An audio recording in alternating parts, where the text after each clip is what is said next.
Mapalad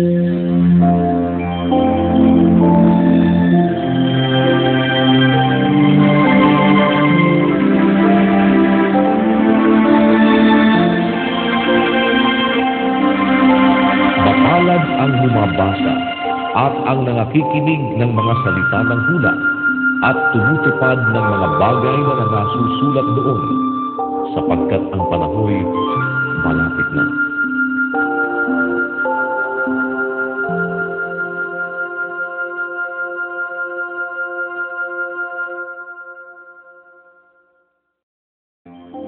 Gawa, Kapitulo 15. At may ibang mga taong nagsilusong mula sa Judea ay nagsipagturo sa mga kapatid na sinasabi, maliban na kayo'y mga tuli ayon sa kaugalian ni Moises, ay hindi kayo mga liligtas. At nang magkaroon si Pablo at si Bernabe ng di kakaunting pagtatalo at pakikipagtuligsaan sa kanila, ay ipinasya ng mga kapatid na si Pablo at si Bernabe at ang ilan sa kanila ay magsiahon sa Jerusalem sa mga apostol at sa mga matanda tungkol sa suliraning ito.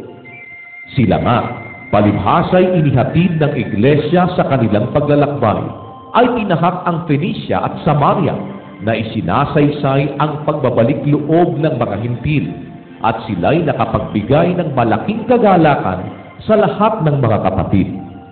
At nang sila'y magsidating sa Jerusalem, ay tinanggap sila ng iglesia at ng mga apostol at ng mga matanda, at isinaysay nila ang lahat ng mga bagay na ginawa ng Diyos sa pamamagitan nila. Datapot nagsitindig ang ilan sa sekta ng mga Fariseyong nagsisampalataya na nagsasabi, kinakailangang sila'y tuliin at sa kanila'y ipagbiling ganapin ang kautusan ni Moises. At nangagkatipon ang mga apostol at ang mga matanda upang pag-usapan ang bagay na ito. At pagkatapos ng maraming pagtatalo, ay nagtindig si Pedro at sinabi sa kanila, mga kapatid, nalalaman ninyo na ng unang panahong nakaraan, humirang ang Diyos sa inyo, upang sa pamamagitan ng aking bibig ay mapakinggan ng mga hintil ang salita ng Ebanghelyo, at sila'y magsisampalataya. At ang Diyos na nakatataho ng puso ay nagpatutuo sa kanila, na sa kanila'y ibinigay ang Espiritu Santo na gaya naman ng kanyang ginawa sa atin. At tayo'y hindi niya itinangi sa kanila na nilini sa pamamagitan ng pananampalataya ang kanilang mga puso. Ngayon nga, bakit ninyo tinutokso ang Diyos na inyong nilalagyan ng pamatok ang batok ng mga alagad na kahit ang ating mga magulang ni tayo man ay hindi maaaring makadala? Datapwat naniniwala tayo na tayo'y mga liligtas sa pamamagitan ng biyaya ng Panginoong Hesus na gaya rin naman nila. At nagsitahimik ang buong karamihan, at kanilang pinakinggan si Bernabe at si Pablo na nagsisipagsaysay ng mga tanda at ng mga kababalaghang ginawa ng Diyos sa mga hintil sa pamamagitan nila. At nang matapos na silang magsitahimik, ay sumagot si Santiago na sinasabi, mga kapatid, pakinggan ninyo ako. Sinaysay na ni Simeon kung paanong dinalaw na una ng Diyos ang mga hintil upang kumuha sa kanila ng isang bayan sa kanyang pangalan. At dito'y nasasang-ayon ang mga salita ng mga propeta, gaya ng nasusulat. Pagkatapos ng mga bagay na ito, ako'y babalik, at muli kong itatayo ang tabernakulo ni David na nabagsak, at muli kong itatayo ang nangasira sa kanya, at ito'y aking itatayo, upang hanapin ng nalabi sa mga tao ang Panginoon, at ng lahat ng mga hintil na tinatawag sa aking pangalan. Sabi ng Panginoon na nagpapakilala ng mga bagay na ito mula ng una.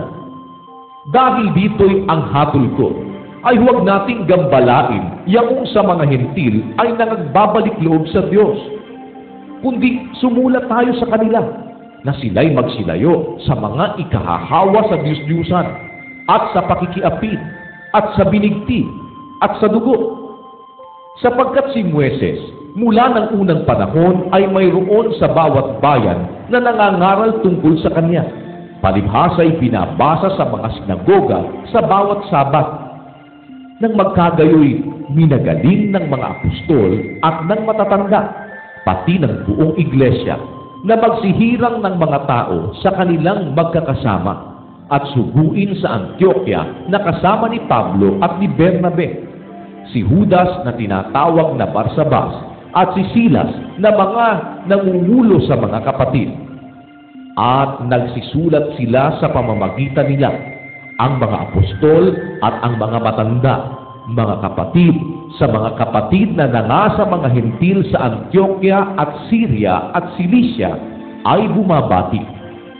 Sapagkat aming nabalitaan na ang ilang nagsiali sa amin ay nangangbagabag sa inyo ng mga salita, na isininsay ang inyong mga kaluluwa, na sa kanila'y hindi kami nangag-utos ng anuman, ay minagaling namin ng mapagkaisahan na magsihirang ng mga lalaki at suguin sila sa inyo na kasama ng aming mga minamahal na si Bernabe at si Pablo, na mga lalaking nangagsapanganib ng kanilang mga buhay alang-alang sa pangalan ng ating Panginoong Hesukristo. Kaya nga sinugo namin si Judas at si Silas na magsasaysay din naman sila sa inyo ng gayon ding mga bagay sa salita ng bibig, sapagkat minagaling ng Espiritu Santo at namin na huwag kayong atangan ng lalong mabigat na pasanin maliban sa mga bagay na ito na kinakailangan, na kayo'y magsiilag sa mga bagay na inihain sa mga Diyos-Diyosan at sa dugo at sa mga binigti at sa pakikiapid. Kung kayo'y mangilag sa mga bagay na ito, ay ikabubuti ninyo. Paalam na sa inyo.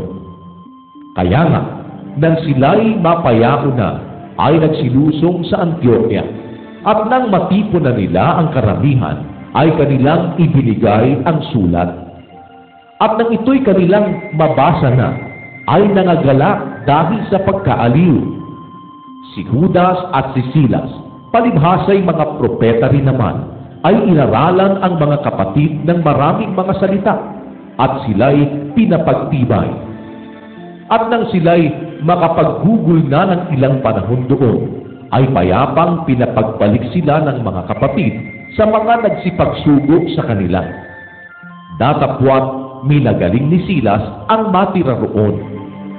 Datapwat na nga tira si Pablo at si Bernabe sa Antioquia, na itinuturo at ipinangangaral ang salita ng Panginoon, na kasama naman ng ibang marami.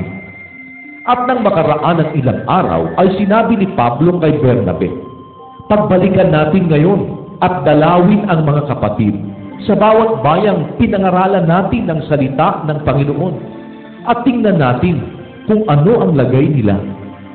At inibig ni Bernabe na kanilang isama naman si Juan, na tinatawag na Marcos. Datapwat hindi minagaling ni Pablo na isama nila ang humiwalay sa kanila mula sa Pamfilia at hindi sumama sa kanila sa gawain. At nagkaroon ng pagtatalo, anupat sila'y naghiwalay, at isinama ni Bernabe si Marcos at lumayag sa Chipre. Datapwat hinirang ni Pablo si Silas at yumaon na sila'y ipinagtagubilin ng mga kapatid sa biyaya ng Panginoon. At kanyang tinahak ang Syria at Cilicia na pinagtitibay ang mga iglesia.